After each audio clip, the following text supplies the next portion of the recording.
Hello guys, welcome to our YouTube channel, and today we are going to learn how to log in to our Kahoot account.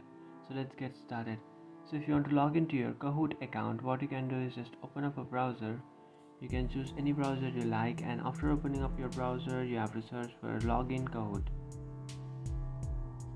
After searching for that option, you will come up to this page where you have to tap on this first option which says login Kahoot, and then you have to enter your email address or username and then enter your password.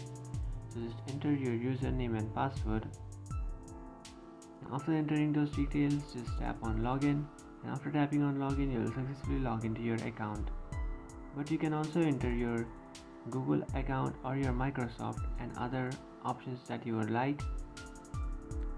But if you are trying to log into your account and it shows you an error like you have entered a wrong password, you can easily reset or recover your password by tapping on reset your password. So just tap on reset your password and then create a new password, and after creating a new password just come back to your Kahoot login page and just enter that new password and then tap on login. After doing that you will successfully log into your account.